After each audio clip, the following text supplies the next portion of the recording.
Hello. In this video, we're going to go over assignment number 2, which is due on Friday, September 11th. And so last week we had covered almost the entirety of this, and I'm just going to do it again one more time. If you haven't done it already, assignment number 2 is located in the week 3 materials section. Go ahead and click that. Open it up. And so the instructions say to copy and paste this document into our evidence notebook. If you haven't done that already, please do so. And make sure to share that evidence notebook with me. If you've already shared it, you're good. You don't need to do it again. So let's go click onto our evidence notebook. Cross that out. There we go. And let's zoom in a little bit more so it looks a little bit more clean. Table of contents and head on over to assignment number 2. So this assignment is our first assignment that really covers our first learning target. We're making models, we're going to be, hold on here. Let's take a look at what learning target 1 is. Right, we're making models to show the release or absorption of energy in a chemical reaction. So the first thing you want to do is make sure you fill in that vocab word number 6, calorie, right? Vocab word number 6, I'm only looking for the definition and example. To find the word in your book, head on over to Chem Unit 1 and go to page 7. You have the definition. And remember that an example is not necessarily going to use the word in the sentence, right? An example is literally just that, an example of what that word means. So, predictions. Before you watch the YouTube video I had made for the data collection and gathering part of this lab, I want you to think about how calories are measured. If you are a Spanish speaker, the word calor might mean something to you, right? It is about heat. And this lab is a calorimetry lab, so we're taking heat, calor, and we're measuring it, metry, calorimetry. So, predictions. You really can't get this one wrong. I am asking you to think about what you know or what you think you know. So, what do you think heat is? For this part here, I know most of you are thinking about heat in terms of the sweltering day we had on Sunday and Saturday, that 120-degree temperatures in the valley. But really be thinking about heat in terms of energy. Is it high energy? Is it low energy? Is it a lot of energy? Is it a little bit of energy? What do you think heat is in terms of energy? I'm going to leave this section blank. Next up, how could you use the transfer of energy in the form of heat to measure calories? Well, let's think about this for a second.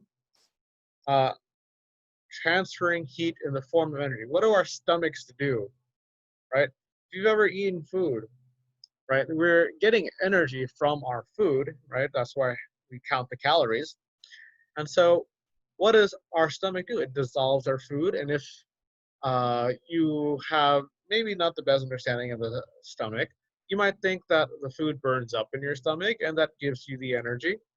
And so try to think of energy along those lines. What are you doing here? You're transferring energy in the form of heat to measure calories. How would we measure heat, right? If we're transferring energy in the form of heat, how do we measure?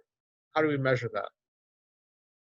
And so if you head on over to page 8 on your book, you're going to get a pretty solid example of how we would use the materials from the lab to release energy in the food and then measure the energy that is transferred to water, our calorimeter, right?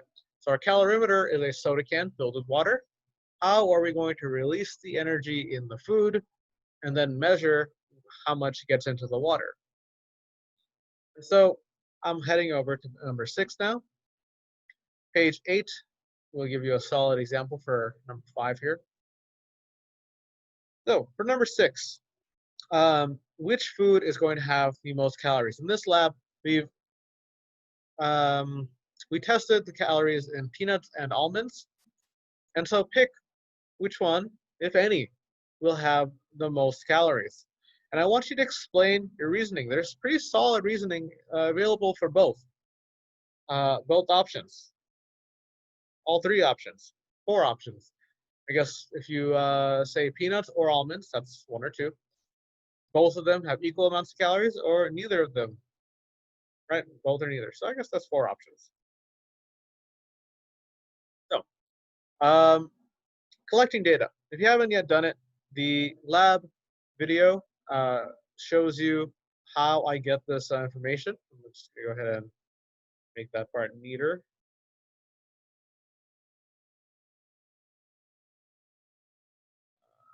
There we go. Clean. I'm just gonna skip right by that because it shows in the other YouTube video I made. For calculations. For calculations, I've already calculated the calories per gram, but I will walk you through the calories in general in both of these. So for the mass of water, we're going to go ahead and say that is 50. We're going to multiply it by the change in our water temperature. And so for the peanut, the change in our water temperature was the difference between 42 and 23, that is 19. And then that's still 0.001. Our calorie amount is 50 times 19 times 0.01.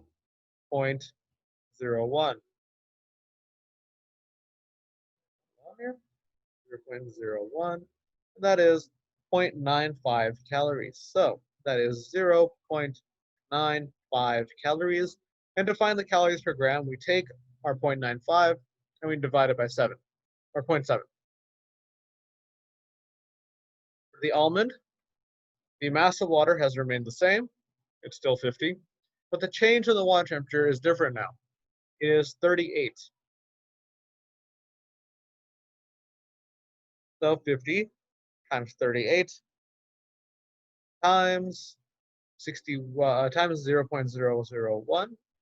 That is 1.9. 1.9 calories. Now, at first glance, this might back up your prediction that almonds have more calories in them. But if we look at the calories per gram, we see that they're actually pretty close. Peanuts may have a little bit more calories, but that could be a quirk of the experiment. We'll find out. Now, compare this to the actual calories per gram. We have 6 calories per gram for both peanuts and almonds. Peanuts, you could look this up through the USDA website. Peanuts have slightly higher protein levels. Almonds have slightly higher fat levels. Either way, they're 6 calories each. And so when we're looking at our calories per gram,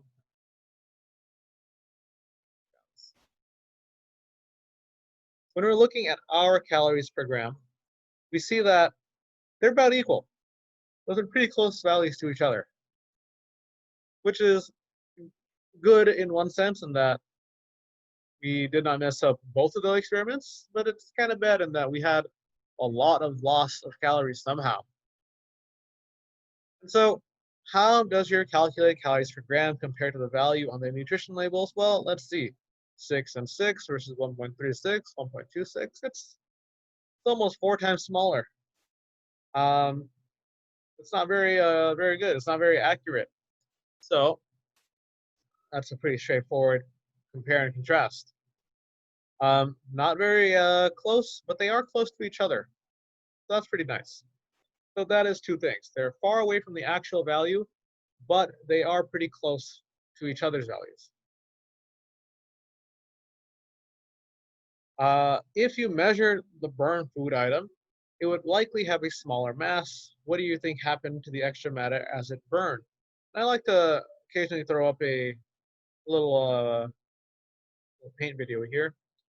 And in the class, I talked about this beforehand.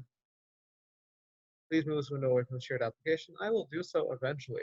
But if we take some bacon, here's my nice, delicious bacon. Gotta have the curve. So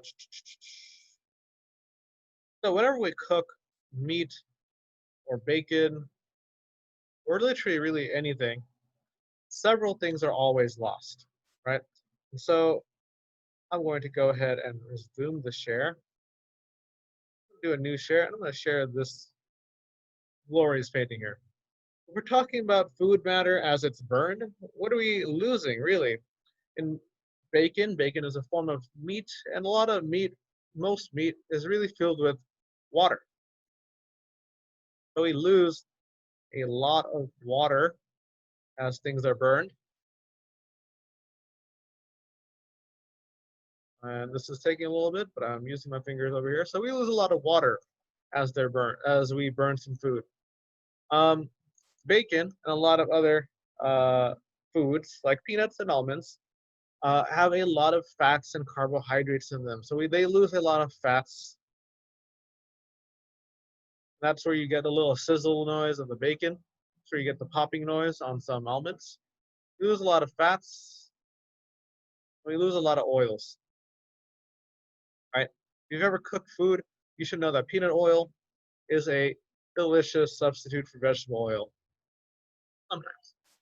And finally, sometimes this bacon gets a little bit too crispy, and so we actually lose some of the carbon, some of the actual food particles, right? And so we'll call that soot. That's an S. So we lose a few things here, right? We lose some soot, we lose some water, some oil, some fats, we lose a lot of stuff. And this is pretty much all. Oh, screen sharing is stopped. This sharing window is closed. That's fine. I can share the screen again. And here we go. Yes. So what do you think happened to the extra matter? Well, I just explained it to you. It's been converted. It's been transferred over into other forms.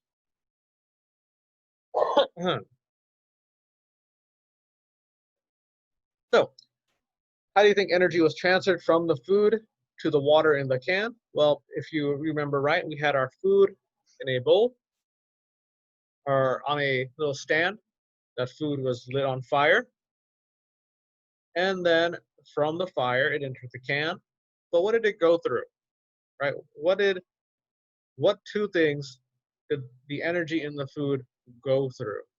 One of them is bright and shiny. One of them kind of exists all around us, you know, in the things we breathe. So there are a few things that energy transfers from to get to the water in the can, right? What is in the way? What is holding that water in the can, right? So there are really three things that I want you to think about. I'll go ahead and just write that. There are three things here. From the food to the water, right? We have the bright and shiny thing. We have the thing that goes all around us. It's everywhere. And then we have the thing that's holding the water. I've said thing a bunch of times. I'll leave it be now. Now, for the claim, evidence, reasoning. We're going to put the conclusion part right now. For the claim, evidence, reasoning, really the reasoning part is the big thing here, but in its entirety, it is also just overall the big thing of this this lab. I want you guys to be able to think about where heat has been, where it's being transferred, and what heat really is.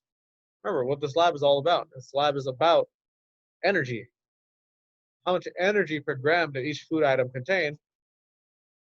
We've already done the math there. It's about 1.36 or 1.26. So we could just say less than 1.24 grams. How do your calculated values compare to the nutrition label? Like we've already said, they are far smaller, almost 4 times smaller, but our values are close to each other, like how these are close to each other. So while we may not be accurate, while we may not have the actual, we're not be close to the actual calories per gram, we are precise because our values are 1.36 and 1.26 do match up pretty close to each other. So we're pretty accurate. Other way around. We're not very accurate, but we are precise. So use evidence from your data and calculations to support your claim. So the evidence section of any CER is your five senses, right? What do your five senses tell you? Well, you've only really done this lab through a YouTube video, so your five senses are kind of limited to sight and sound. What did you see and what did you hear? Well, our data shows that, let's say, we burned our almonds, we measured them beforehand, and we measured the uh, energy increase, right, for both the almond and the peanut. Our data, therefore, is that our thermometers showed a temperature increase of 19 and a temperature increase of 38 degrees for the peanut and almond. That's our data.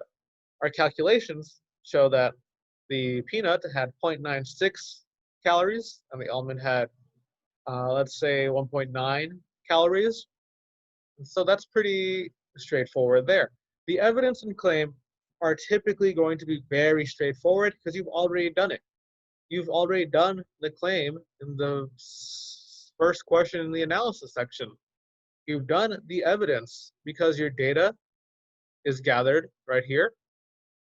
Your calculations are done right here. And let me just go ahead and read these things. And so you're pretty well off in terms of claim and evidence. Now, explain how the evidence supports our claim. Well, our evidence supports our claim very easily. Our evidence shows that our calories per gram is 1.36 and 1.26. Our actual nutrition labels say that we're supposed to get 6 calories per gram. And so our evidence supports our claim that we aren't very accurate, and that's okay. The claim evidence reasoning is just breaking down our parts of the lab into what we did during each section. We're breaking it down, right? We're being very obvious with our analysis and with our calculation here. The hard part of the reasoning section is the follow-up here, explaining a few possible reasons for the differences for why we're not accurate, right? And so there are several different options. In the video, I do purposeful errors in order to make this part a little bit easier on your end. In my thinking, it's if I put in as many errors as I can, you guys will have an easier time to catch them. That's my thinking, at least. And so the difference between the nutrition label and our own values, there's plenty of errors. Think about the distance of my food to the water in the can. In the video, there's a solid maybe 6 inches difference, right? I didn't use a bowl to hold our food. I used a paper clip. Think about what metals are. Metals are great conductors of heat. And so a lot of heat was being transferred over into that paper clip. In the case of the almond, I left the match right underneath the almond, which is another fuel source. So there are plenty of little things like that that could explain the differences in our values here, right? Let's see. There are maybe 2 or 3 more errors that you could spot. And so for the differences between our values and the nutrition label, they primarily come down to the gap that I have between my food and the water in the can, the introduction, I guess, of another fuel source in the case of the almond, and let's say the stand, right? The metal paper clip of the stand I used, that's not very good. And now I mentioned earlier, just now, that metal is a great conductor for heat. So number 15 asks us to think how the results would have been different if we used salt water instead of fresh water. Fresh water is made of 2 nonmetals, hydrogen and oxygen. Salt water is made of hydrogen and oxygen, that's our water, and salt, which is sodium and chlorine. Chlorine is not a metal, but sodium is. You haven't seen it yet? Sodium kind of looks like a typical metal, except for the fact that you could cut it with a spoon. It is a very soft metal, and if you see here, it kind of like folds in on itself. It's very, very soft. Um, there's a little demo I do where you see this, literally cutting it with a knife, create metal. So if salt water was used, we've established that metals conduct heat better, as in they absorb and give off heat way better than nonmetals can. So if we think about it, our fresh water was able to absorb our energy from the food and hold on to it. Because it held on to it, we were able to measure our heat using the thermometer. But if salt water was used, salt water would conduct the heat very well, and so we would not be able to measure things. So perhaps our results would have been even less accurate if we had used salt water instead of fresh water. This is all something you could also find out on your own if you had done the experiment on your own with a parent nearby. And finally, the last question is a true or false question. Energy is created from food as your body digests it. Think about that word real quick, created. Is energy created or has it always been there? Think about what energy is. Everything has energy. If I pick up a block of uranium, calories in uranium, 20 billion calories. Why don't we all just eat uranium, right? So if we're talking about units of energy, if we're talking about calories, why aren't we eating blocks of uranium? Obviously, uranium's a food. Not. So think about this question. Is it true or is it false? And that will lead you to the end of assignment number 2. In the future, make sure you have shared your evidence notebook with me. As long as you've done it once, you no longer need to do it after that. Make sure you copy and paste your assignment number 2 into your evidence notebook. That way I could grade it. And follow up, make sure you copy and paste the notes for using units of energy and describing changes in energy. We'll be working on that this week, September 9th, week 4. Other than that, I'm going to stop my share and put it up over here. So I hope you guys were able to follow along on assignment number 2. This video will be posted Wednesday, September 9th. If you haven't yet done it yet, you will have about 2.5 days to get assignment 2 done. It is due Friday, September 11th. I'll be grading them on Saturday. Okay, I'm going to go ahead and stop the recording. I hope you all have a great weekend. See you in class.